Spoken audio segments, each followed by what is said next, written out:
આ અનોખા કાર્યક્રમની શરૂઆત મ્યુઝિકના રિધમ પર એરોબિક્સ, ઝુમ્બા અને યોગ ગરબાના તાલે થઈ, જેમાં લોકોએ મજા કરીને ફિટનેસના પરિપ્રેક્ષ્યમાં પાર્ટી કરી। આ અનોખી ઉજવણીમાં હાજર લોકોએ આરામ કરવા માટે થોડીવાર ફૂલો અને યોગદાનના સંસ્કારોથી ઠંડી હવામાં આરામ લીધો હતો। નવા વર્ષની શરૂઆતમાં હેલ્થ પરફોર્મન્સ માટે તમામ લોકોએ સંકલ્પ લીધો હતો।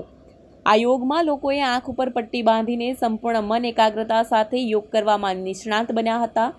આ સાથે જ મંદિરમાં ગુંજતા ઘંટના અવાજ સાથે મેડિટેશન કરવામાં આવ્યું હતું, જેનો ઉદ્દેશ્ય શાંતિ અને માનસિક સક્રિયતા પ્રદાન કરવાનો હતો। ફિટનેસ પ્રતિબદ્ધતાએ ડૉક્ટર આફરીન અને તેમની ટીમે સંદેશ આપ્યો કે ફિટ રહેવા માટે બહાનાઓ નથી, હવે બહાર નીકળી અને કસરત કરવાની જરૂર છે।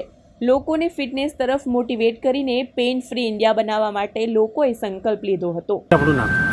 મારું નામ નિધિ છે। આજે કઈ સંસ્થા દ્વારા શું કાર્યક્રમ હતો? સહયોગ ફિઝિયોથેરાપી એન્ડ ફિટનેસ સેન્ટર દ્વારા દર વર્ષે અમે લોકો ફિટ પાર્ટીનું આયોજન કરીએ છીએ। આ પાર્ટીનું ઇનિશિયેટિવ એ છે કે ન્યૂ યરની શરૂઆત તમે હેલ્ધી વેમાં કરો, યોગા, મેડિટેશન, પ્રાણાયામ અને ઝુમ્બા કરીને આ પાર્ટીની અમે શરૂઆત કરી હતી।